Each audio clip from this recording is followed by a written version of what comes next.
The Holy Gospel according to St. Luke, the 13th chapter. Glory to you, O Lord. Now Jesus was teaching in one of the synagogues on the Sabbath. And just then there appeared a woman with a spirit that had crippled her for 18 years. She was bent over and was quite unable to stand up straight. When Jesus saw her, he called her over and said, "Woman, you are set free from your ailment." When he laid his hands on her, immediately she stood up straight and began praising God. But the leader of the synagogue, indignant because Jesus had cured on the Sabbath, kept saying to the crowd, "There are 6 days on which work ought to be done. Come on those days and be cured, and not on the Sabbath day." But the Lord answered him and said, "You hypocrites! Does not each of you on the Sabbath untie his ox and his donkey from the manger and lead it away to give it water? You ought not, this woman, a daughter of Abraham, whom Satan bound for 18 long years, be set free from this bondage on the Sabbath day?" When he said this, all his opponents were put to shame, and the entire crowd was rejoicing at all the wonderful things that he was doing. The Gospel of the Lord. Praise to you, O Christ. You may be seated.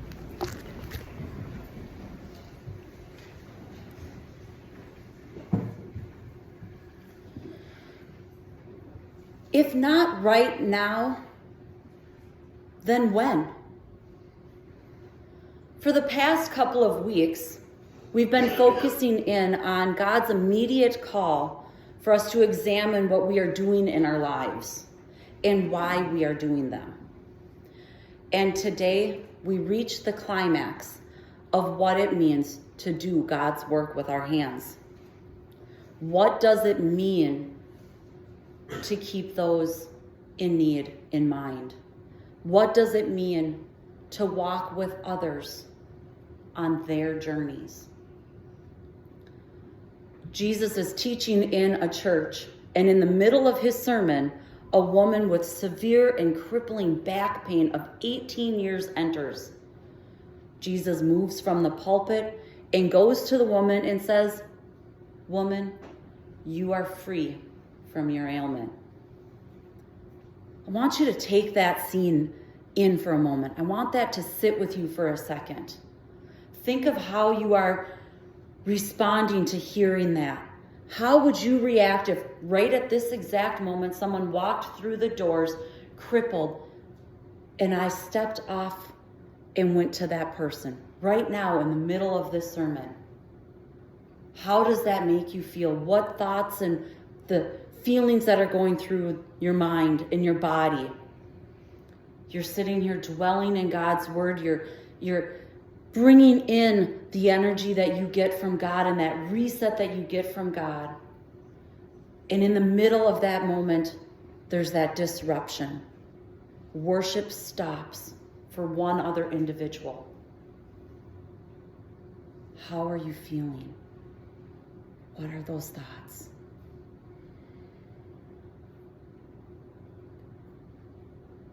Disruption in our lives is something that none of us are very good at.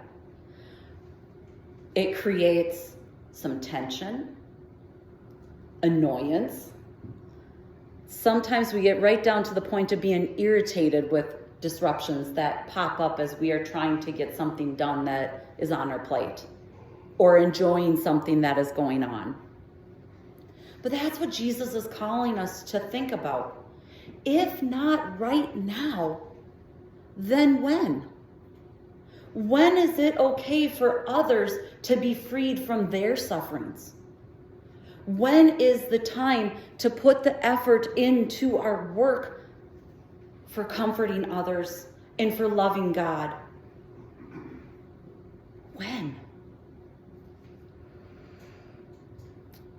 I used to run an after-school youth program. It was a lot like a Sunday school, but on a Tuesday afternoon.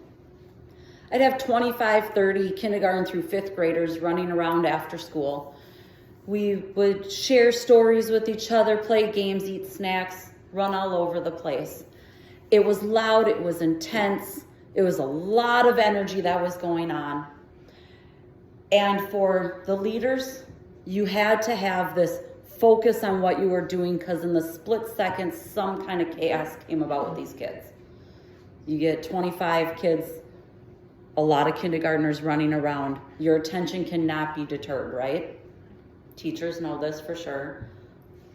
But right in the middle of this check-in, we just had our snack, so all the kids are fueled again, and they're running around and they're sharing their stories and checking in with us on the things that had gone on this week. One of my high school students walked in the door and stood in the entryway of Fellowship Hall crying. And for that split second that it took me to get to this individual, I was annoyed. This kid used to do this program. This kid knows the attention I'm taking. Why is this kid coming to me at this exact moment when he knows that I'm busy with something else? That moment that it took me to walk from one end of the room to the other to get to him felt like an eternity. But looking back, I was running to this kid. The kids around me didn't matter, because here's this one person that is suffering so deeply, they are crying and ran right after school to the church. This kid needed me. And by the time I got to this kid, his arms were open and he flung his body into me for me to catch him. That embrace is what freed him from the suffering he was going through in that exact moment. Now, in that conversation, he needed that release. A good friend of his had just passed away, and he had just found out about it. And he was heartbroken and had no idea what to do. What I think of most is that annoyance I felt in those split seconds of running to him, because my activity and my time was disrupted. My attention that I want to give to these young children was deterred. And I was thinking about that this week.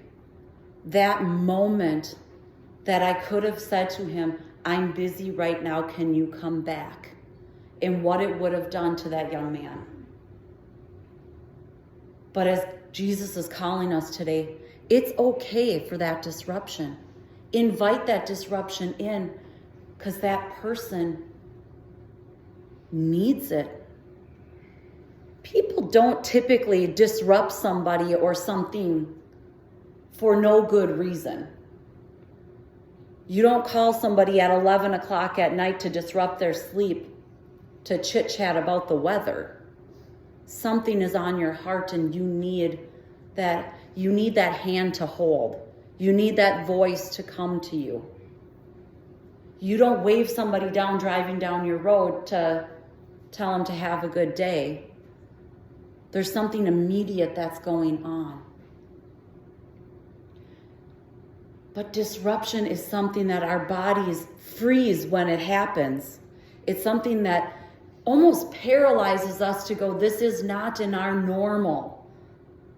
What are you doing to us? It shakes us out of this comfort that we are in, that moment that we are in, the mindset that we're facing.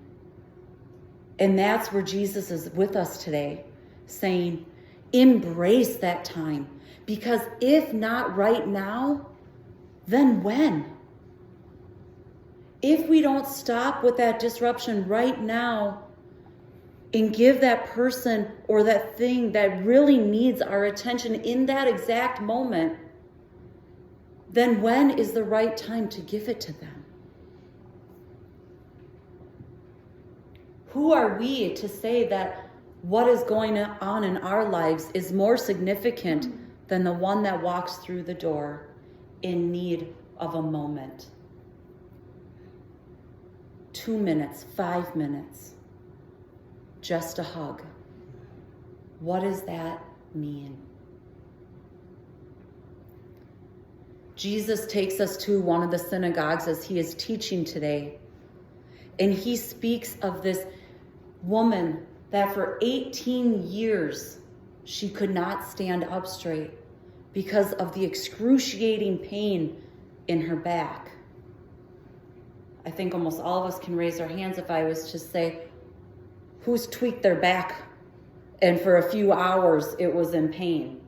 Could you imagine 18 years of that crippling pain?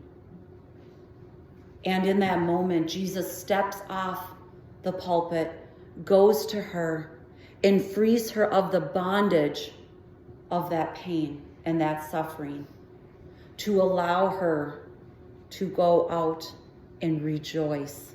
The freedom that God brings us when we are released from those things that weigh us down. A couple of weeks ago,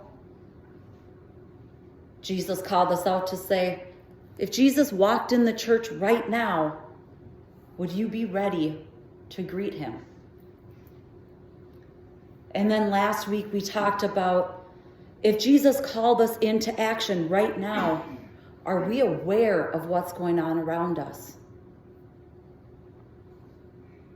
And Jesus says today, if we do not do God's work right now, then when really is the good time to do it? Because Jesus says, right now. Amen.